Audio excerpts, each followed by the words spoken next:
Aleluia. Louvado seja o nome do Senhor. Vamos nos colocar de pé. Glória a Deus. Aleluia. Quero que você feche os seus olhos agora. E nós vamos dirigir uma oração ao Senhor. Aqui é a casa de Deus.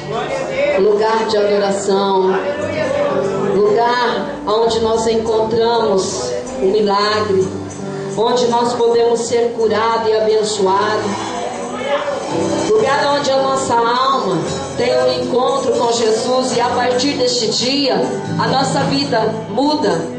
A partir do dia que nós temos um encontro com o Senhor Jesus, nós mudamos, a nossa vida muda. Tudo é transformado quando nos encontramos com Jesus na casa de Deus. Diga amém.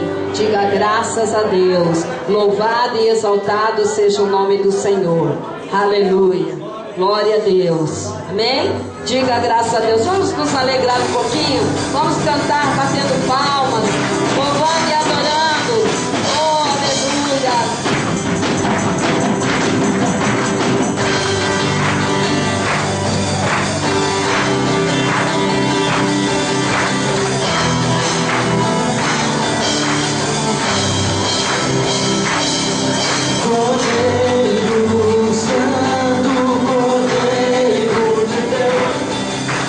Amado da minha alma.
alto assim, ó, bem alto mesmo, assiste. Diga: Jesus, obrigado por esta oportunidade que o Senhor nos dá. Estamos aqui na sua casa, juntos, louvando e adorando nosso Senhor e Salvador Jesus Cristo. Com as mãos para o alto, aplauda Jesus bem forte. Aleluia! Aleluia. Amados, ainda de pé e aplaudindo Jesus, recebendo o preletor dessa noite, o pastor Anderson lá de Campo Grande. Eu quero que você aplauda bem forte o Rei Jesus, né?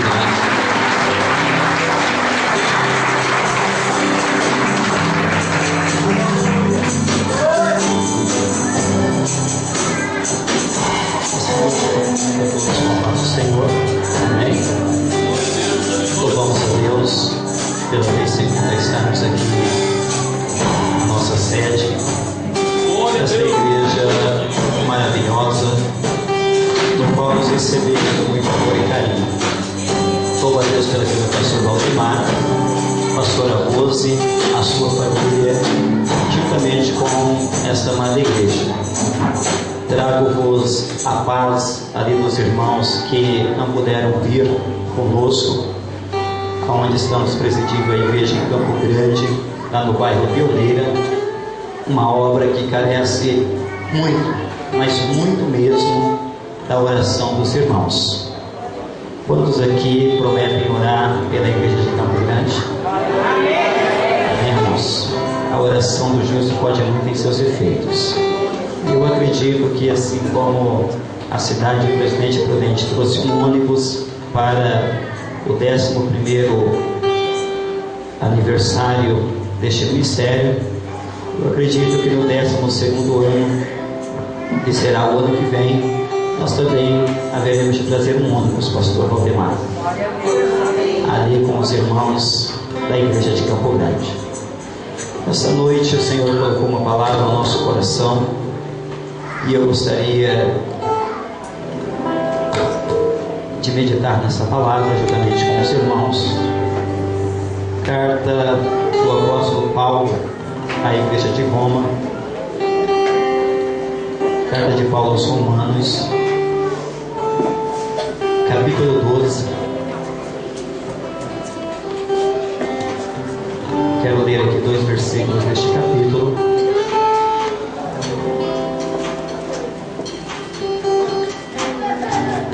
Louvado seja o nome do Senhor. Mateus, Marcos, Lucas, João, Atos dos Apóstolos, aí você encontra a carta de Paulo aos Romanos. Romanos capítulo 12. Para a glória do nome do Senhor. Está linda essa festa. Eu acredito que o Senhor, assim como abrilhantou na noite de ontem, que for a abertura, eu creio que Ele também haverá de fazer o mesmo na noite de hoje e continuará fazendo no amanhã. A Bíblia diz que Ele é o mesmo ontem, Ele é o mesmo hoje e será eternamente. Louvado seja o nome do Senhor. Amém, irmãos? Diz assim a palavra do nosso bom Deus: rogo-vos, pois, irmãos, pela compaixão de Deus, que apresenteis o vosso corpo em sacrifício vivo, santo e agradável a Deus, que é o vosso culto racional. E não vos conformeis com este mundo. Vamos todos repetir essas frases do versículo 2.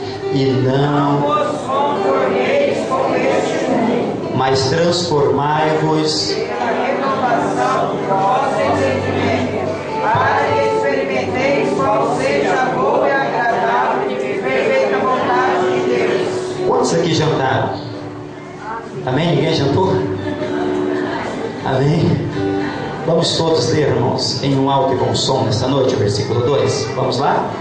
E não vos conformeis com este mundo, mas transformai-vos pela renovação do vosso entendimento, para que experimenteis qual seja a boa, agradável e perfeita Antes de tomar o vosso assento, pegue na mão do seu irmão nessa noite, tranquilize ele, dizendo assim, ó: Deus, Ele tem uma boa, uma agradável e uma perfeita vontade para a minha vida e na sua vida. Louvado seja o nome do Senhor. Podemos tomar os nossos assentos nessa noite. Suriana, Lamanana, Suriana,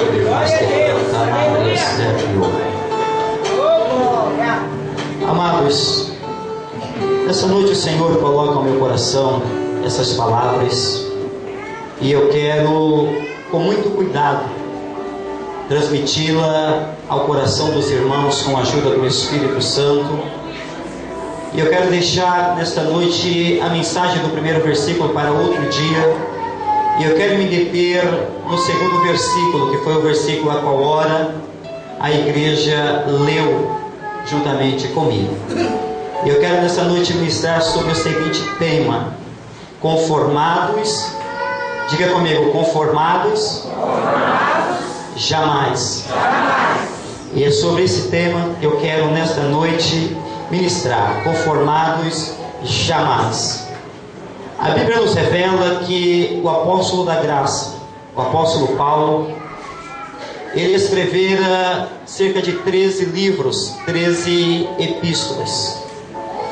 E dentre as 13, o apóstolo Paulo, ele também escreveu esta carta, que é a carta à igreja de Roma, ou à igreja romana. E quando nós lemos a carta aos Romanos, nós entendemos que aqui nessa carta, ela é uma carta muito diferente das demais que o apóstolo Paulo escreveu. Porque aqui está a teologia sistemática do apóstolo da graça. É justamente aqui que ele vai traçar, juntamente com a revelação do Espírito de Deus, alguns pontos a respeito da nossa salvação, a respeito da nossa fé e a respeito da santidade ao nosso Deus Todo-Poderoso. O apóstolo Paulo, no primeiro capítulo desta carta, ele vai dizer que todos pecaram e destituídos eles foram da glória de Deus. Nessa mesma carta, o apóstolo Paulo, ele vai dizer que o justo, ele viverá pela fé. E esta fé, ela vem ao ouvir a palavra de Deus. Quando chega no capítulo 8, parece que algum espírito de acusação estava atormentando esta igreja. Porque aqui nesta igreja, Paulo ele tem um grupo distinto. Nesta igreja, Paulo ele tem um grupo seleto de pessoas. Primeiro os judeus e segundo os gentios. E os gentios, eles viviam uma vida totalmente à mercê do adversário, ao ponto de haver uma perversão sexual muito grande em Roma. Segundo os historiadores, o Império de Roma, aonde o seu imperador César estava governando nesta época, havia uma grande imoralidade, ao ponto do homem se deitar com o homem e a mulher se deitar com a mulher, trocando aquilo que o Senhor Deus havia constituído no Jardim do Éden por coisas banais. E segundo os historiadores, até o próprio imperador, ao se deitar na sua cama, ele sempre tinha juntamente do seu lado, não uma mulher, mas um outro homem. E dado esta perversidade sexual e esta imoralidade tão grande, os gentios que agora estavam agregados na igreja, eles parecem que estão sendo atormentados por algum tipo de espírito maligno. Parece que eles ainda estavam oprimidos. E Paulo tem que escrever esta carta, e ele tem que dizer uma palavra no capítulo 8, que nenhuma condenação há para os que estão em Cristo Jesus, que não vivem mais segundo a carne, mas segundo o Espírito de Deus. Orianda lamanara suriande faz de canta anabria sai. Paulo vai dizer: quem intentará acusações contra os escolhidos de Deus, se é Deus quem os justifica? Pelo que eu direi, segundo Paulo, que nem a altura, nem a profundidade, nem a largura, nem os anjos, nem os principados, nem a morte, nem a peste, e nem o porvir me separará do amor em Cristo Jesus. E Paulo, ele vai escrevendo esta carta, e o que me chama a atenção é que Paulo, ele chega no capítulo 12, e quando ele vai escrever o versículo 2, Paulo, ele vai chamar os cristãos de Roma para vivenciar uma virada de vida, uma mudança radical de comportamento. E Paulo vai dizer a seguinte palavra: e não vos conformeis com este mundo, mas transformai-vos pela renovação da vossa mente. Parece que vocês estão há 5 anos na igreja, parece que vocês estão envelhecendo na igreja, mas percebe-se que ainda vocês não experimentaram uma boa, uma agradável e uma perfeita vontade de Deus. Quando Paulo, ele diz esta seguinte palavra: e não vos conformeis com este mundo. Mundo, na etimologia da palavra grega, ela tem muitos significados. E aqui Paulo não está se referindo ao mundo cósmico. Paulo não está falando a respeito das estrelas. Paulo não está falando a respeito do sol ou até mesmo da lua. Paulo está falando a respeito da situação em que o povo estavam vivenciando na sua época. E Paulo estava dizendo: vocês precisam mudar radicalmente de pensamento. Quando Paulo diz: vocês precisam renovar a vossa mente pela transformação do vosso entendimento, Paulo estava referindo-se a esta igreja, que eles deveriam automaticamente se formarem pessoas inconformadas com algumas situações que estavam vivenciando na sua época. Como, por exemplo, olhavam-se uns para os outros, e parece que eles estavam dentro da igreja, mas parece que a igreja não estava dentro deles.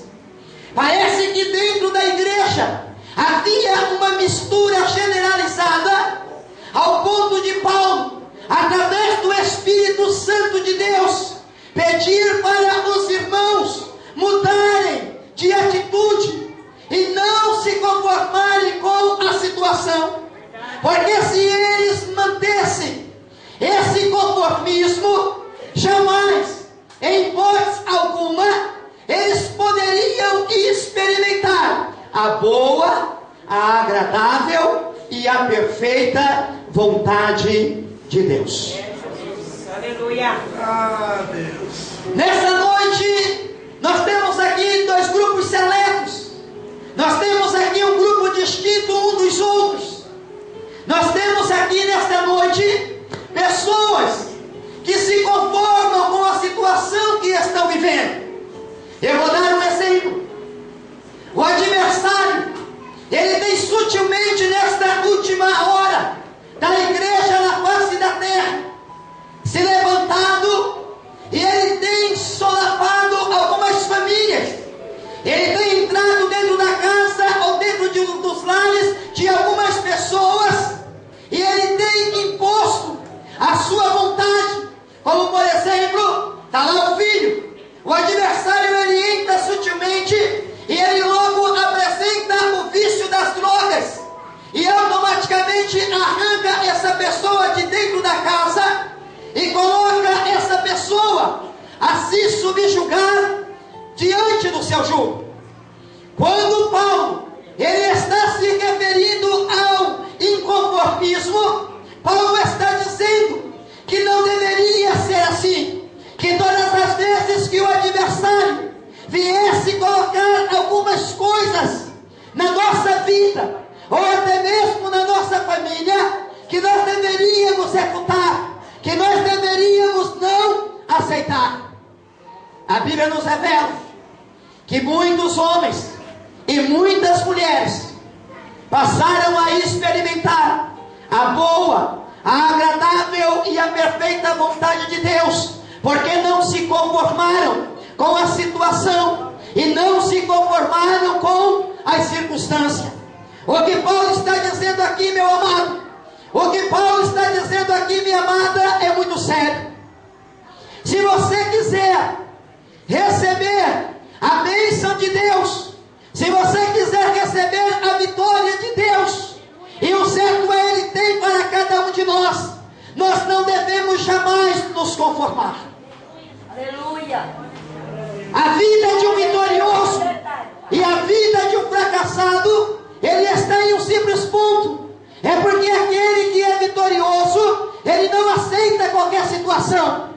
Ele jamais cruza os braços, pelo contrário, quando a coisa mais difícil está, quando a coisa mais apertada está, ele arregaça as mangas da sua camisa, ele vai para a batalha, ele vai para a peleja, custe o que custar, ele chuta o pau da barraca, mas ele não aceita essa situação, porque ele quer Deus e ele quer Deus.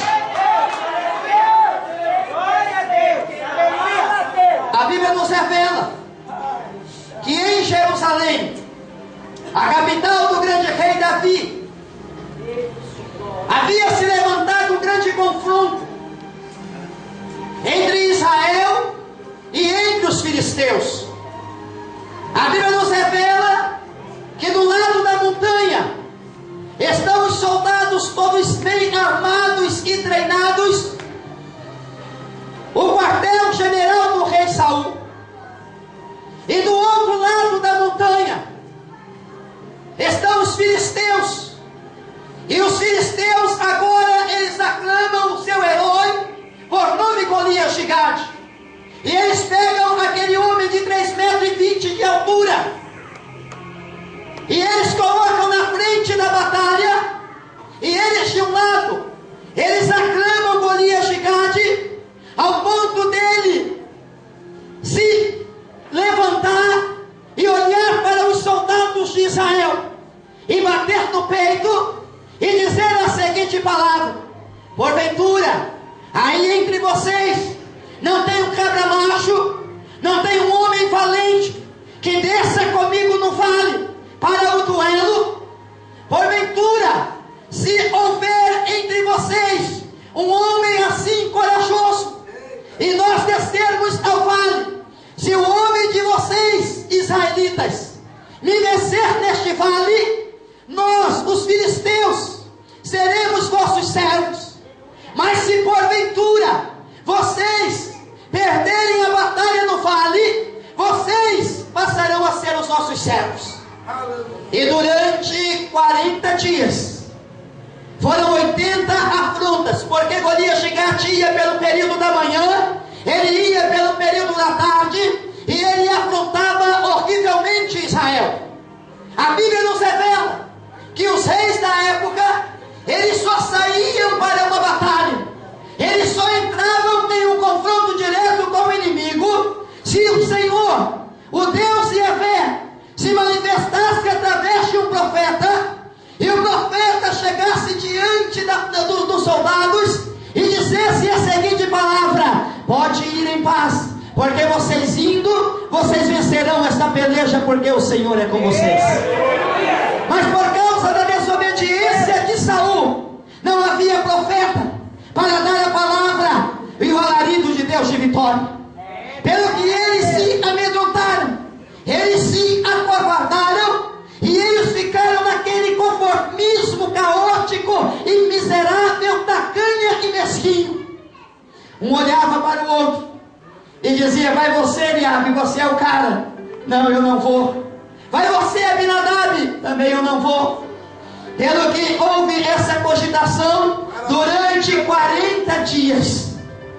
A Bíblia nos revela que Jessé chama o seu filho por nome Davi e diz: Davi, vá até o campo de batalha e vê se porventura naquele lugar essa batalha ela está para terminar, porque os seus irmãos estão há muito dia no acampamento, e traz para mim boas novas. A Bíblia diz que Davi pega o pão, pega o queijo, Davi pega a água, e ele, obediente a Jessé, ele vai para ver como que estavam os seus irmãos no campo de batalha. Quando Davi ele vai chegando perto do arraial dos soldados, ele percebe que havia uma cogitação ali entre os soldados guerreiros de Saul. E uns diziam: rapaz, você ouviu o que o rei Saul nos falou? O homem que for para o duelo com o gigante Golias de Gade, a casa do seu pai ficará isento de pagar impostos. O segundo presente ele vai dar à princesa, ele vai dar a mão da princesa em casamento.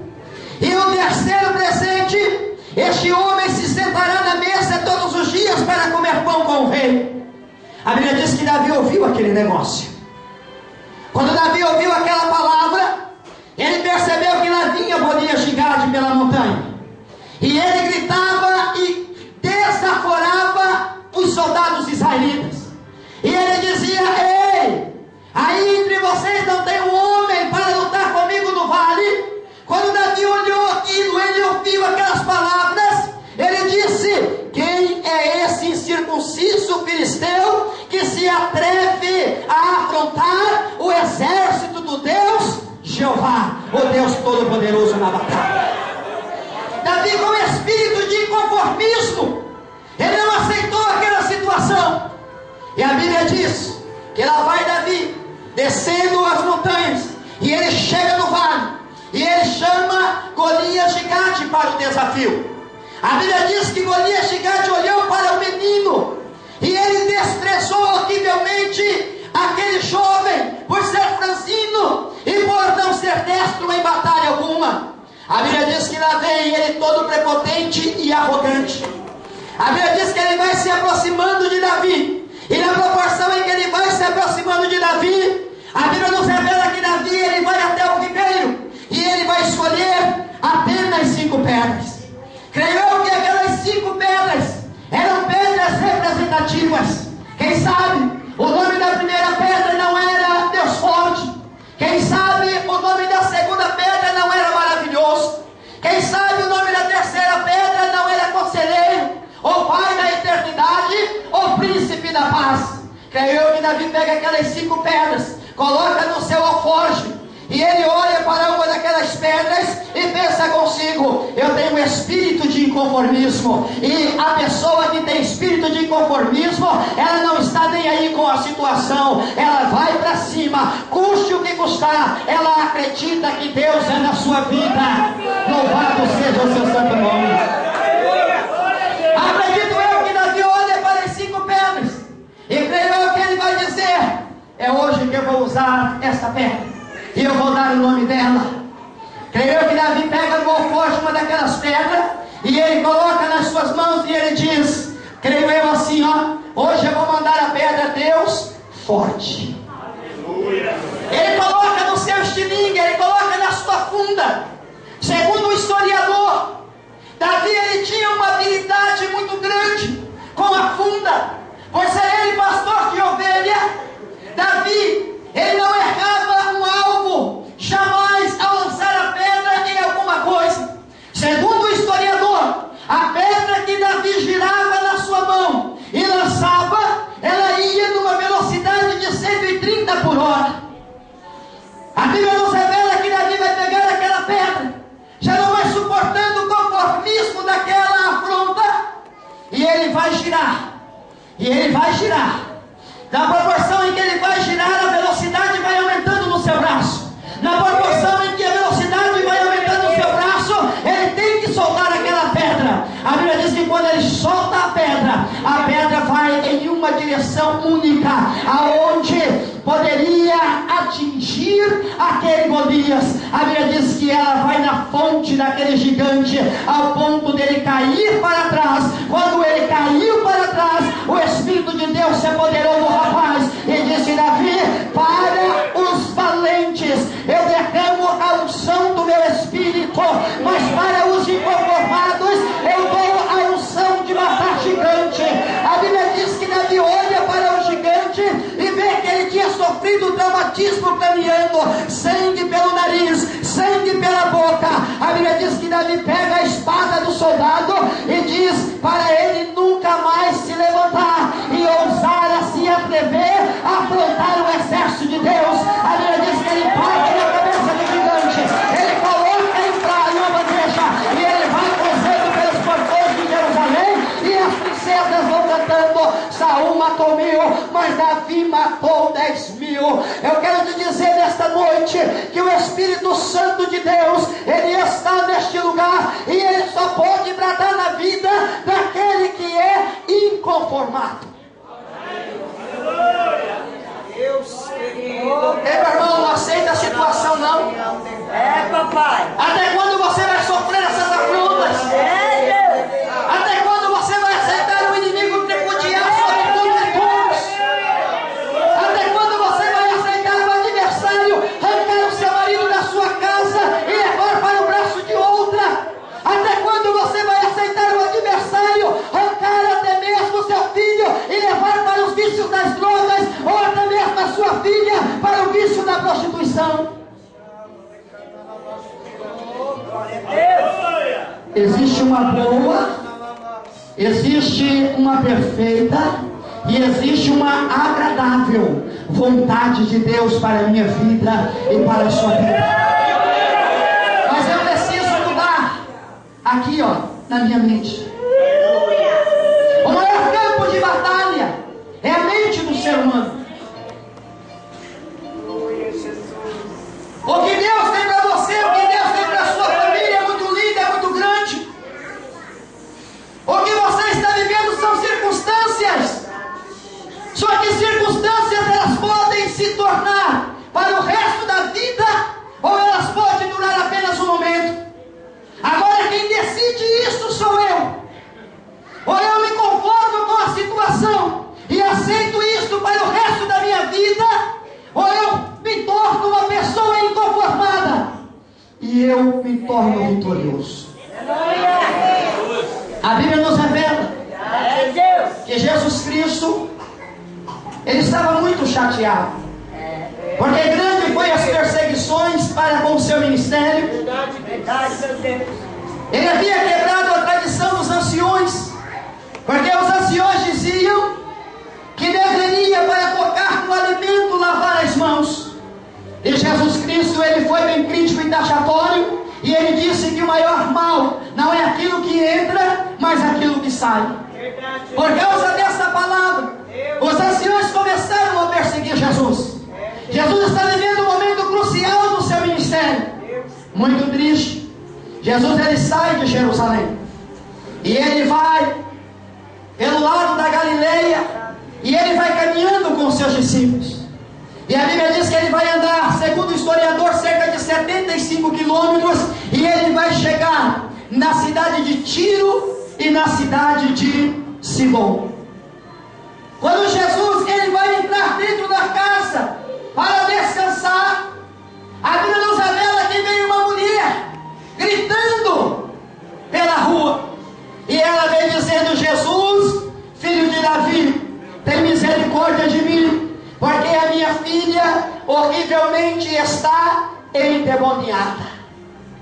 A Bíblia diz que os discípulos, eles olharam para Jesus e disseram: Mestre, o Senhor quer que nós despeçamos essa mulher, o Senhor quer que nós mandemos ela embora, porque há muitas horas ela está clamando, há muitas horas ela está gritando. E a palavra daquela mulher era esta: Jesus, filho de Davi, tem misericórdia de mim, porque a minha filhinha está horrivelmente endemoniada.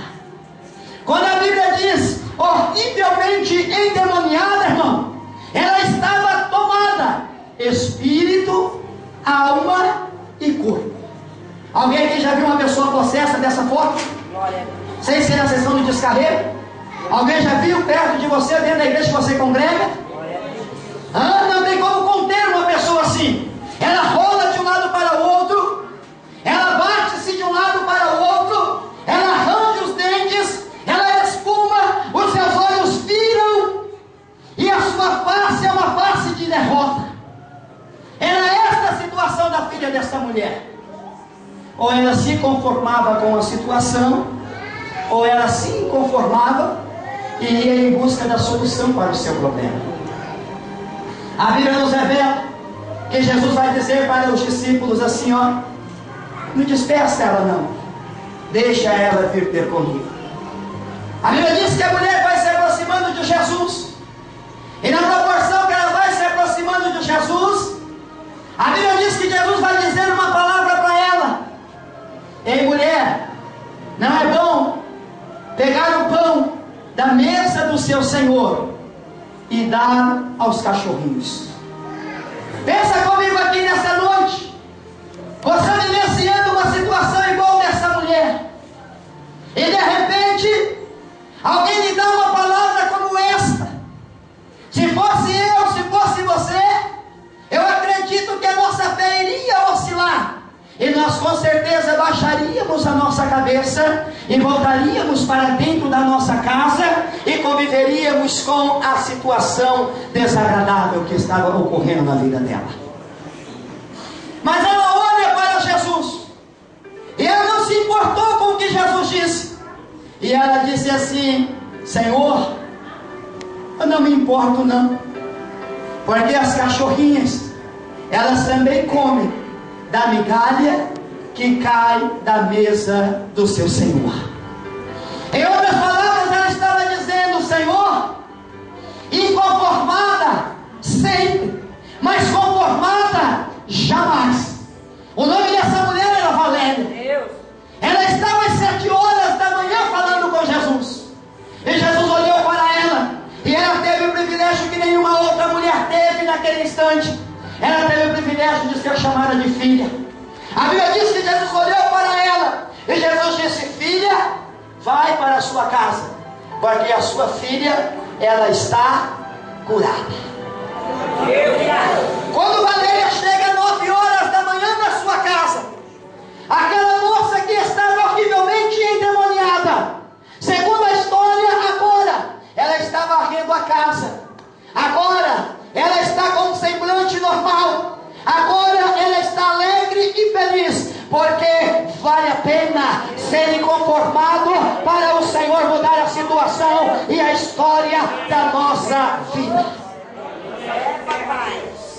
Mas pregador, eu já tentei muitas vezes, pastor, eu já fiz muitas coisas, eu já fui na Umbanda, eu já fui na Quimbanda, eu já fui na Magia Negra, eu já fui no terreiro espírita, e parece que quanto mais sacrifício eu faço, parece que menos eu recebo algo para o alívio da minha situação e a mudança da minha história. Eu quero te dizer nessa noite que você está na última e única porta que o Senhor tem. E você que entrou pelaquela porta dentro, você não vai sair da mesma forma que você entrou, porque existe um Deus Todo-Poderoso neste lugar, que está contemplando a sua história, que está contemplando o seu problema, que está contemplando o seu projeto, que está contemplando os seus sonhos, e o que Ele quer é mudar a situação, porque não existe nada impossível para o meu Deus e para o seu Deus.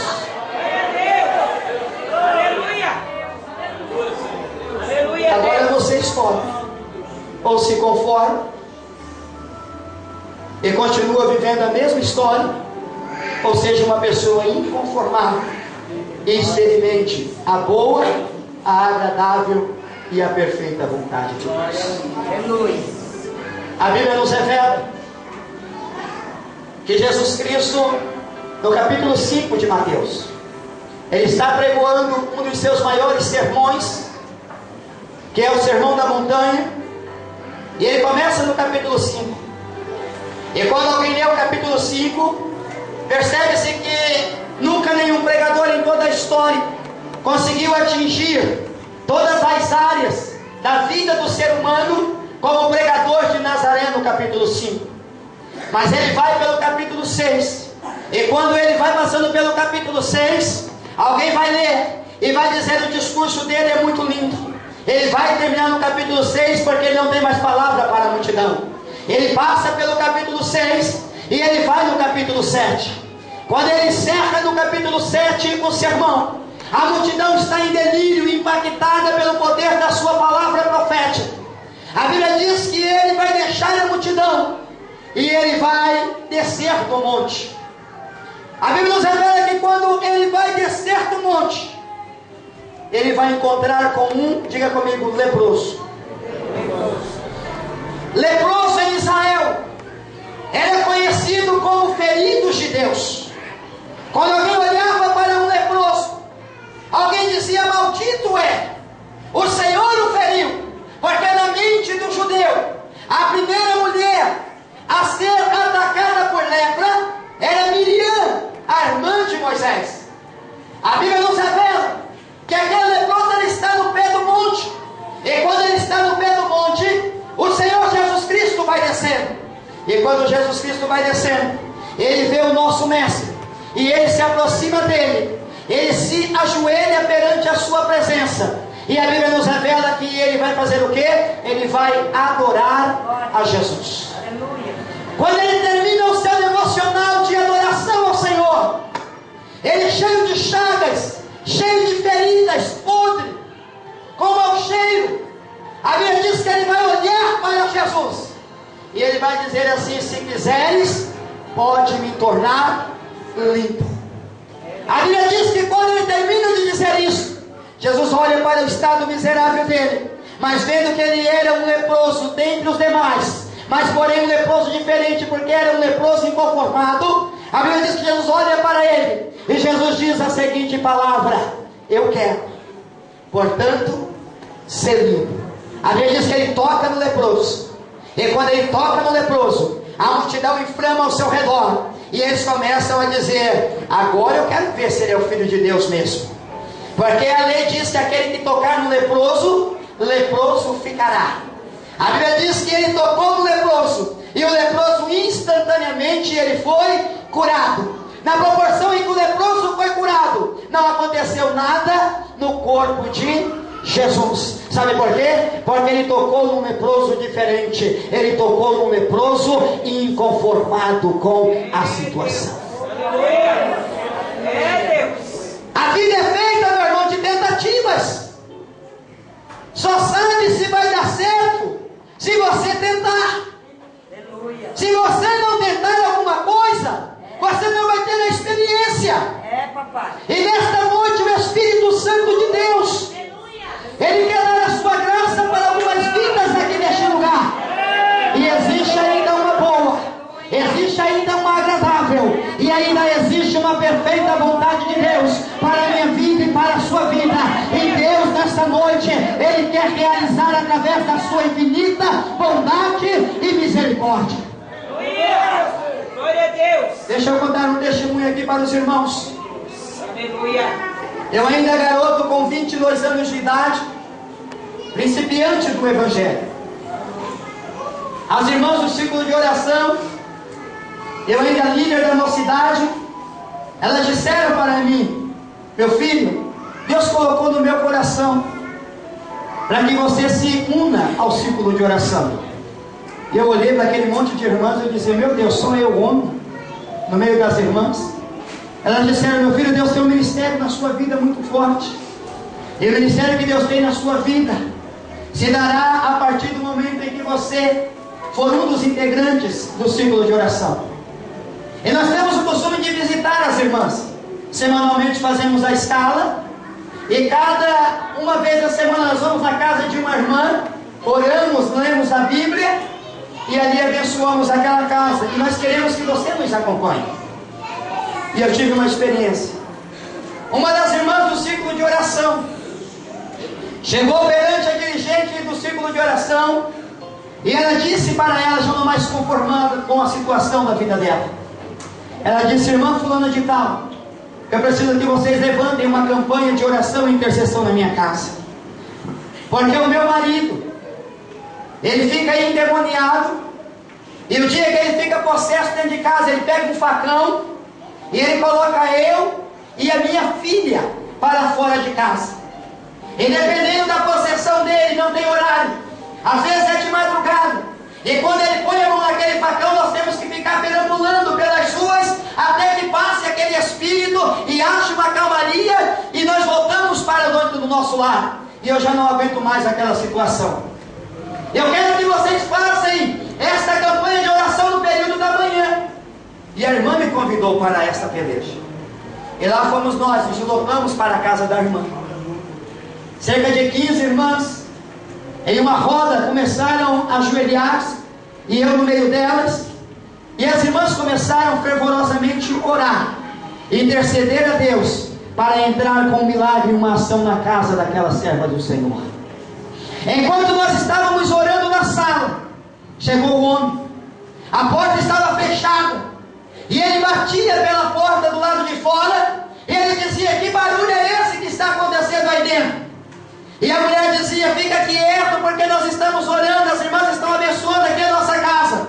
E ele dizia: eu não vou ficar quieto coisa alguma. Se você não abrir a porta, eu vou pegar o facão que está aqui debaixo da tanque para o lado de fora, e eu vou entrar a porta dentro, e você vai ver o que vai acontecer. Quando ele disse: você vai ver o que vai acontecer, as irmãs já estavam em pé com o olho regalado desse tamanho, porque o homem falou que tinha um facão lá fora. E a mulher não queria abrir a porta, ficou com medo. Pelo que o homem pegou o facão e bateu na tramela, tinha uma brecha na tramela, e ele bateu na tramela. Quando ele bateu na tramela, a porta se abriu. Quando a porta se abriu, eu fiquei olhando, procurando o homem, eu não via o homem. O homem era um anão, era um cara desse tamanho. E eu dizia: meu Deus do céu, esse é o cara bravo da casa. Eu me decepcionei, irmão, porque eu achei que era um cara forte, musculoso, que fazia toda aquela ruaça. Mas todavia, com o facão na mão, de repente a irmã do círculo de oração, tomada pelo Espírito de Deus, ela foi tomada por uma autoridade sobrenatural, e ela baixou em direção àquele anãozinho de jardim, e ela, em um cântico espiritual, colocou a mão na cabeça dele, e a outra no peito dele, e quando ela colocou a mão, o espírito mau sussurrou dentro dele, e ele diz: quem está aqui, quem manda nessa casa sou eu, e o meu nome é Brabo. Quando ele disse: o meu nome é Brabo, a irmã, tomada pelo poder de Deus, ela diz: você é muito burro, demônio, porque não existe brabo no dicionário português, existe bravo. Mas já que você é o brabo, eu vou te apresentar o bravo, e ele é o leão da tribo de Judá. Sai dele, demônio. O anão caiu por terra, e o nome do Senhor foi glorificado e exaltado naquela casa. Aleluia, glória a Deus, aleluia. Aleluia. Você não conhece a fúria de um homem e de uma mulher inconformada, tomada pelo Espírito de Deus. Oxalá que nessa noite o Senhor tomasse a sua vida. Oxalá que você chegasse naquele lugar. Oxalá que você colocasse as suas mãos e começasse a profetizar a vitória da parte de Deus. Meu irmão, minha irmã, o que o Senhor tem para a sua vida, eu insisto, é muito grande. Você não pode parar por aí. Marche, dê mais um passo. A sua vitória, ela está muito próxima. Se coloque de pé nessa noite em nome de Jesus. Glória a Deus. Aleluia. Glória a Deus. Aleluia. Coloque a mão no ombro do seu irmão. E diga para ele: você é dos corajosos ou você é do grupo dos medrosos?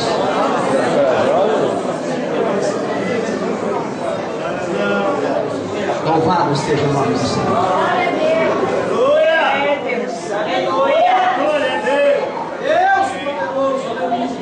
Tente outra vez e você vai ver o que Deus vai fazer. Não desista não, meu irmão. Não desista da sua família não, meu irmão. Ei, meu irmão, não desista do seu marido não. Não desista dos seus filhos não. Não desista daquela porta de emprego que Deus abriu para você não. Não desista do seu ministério nunca.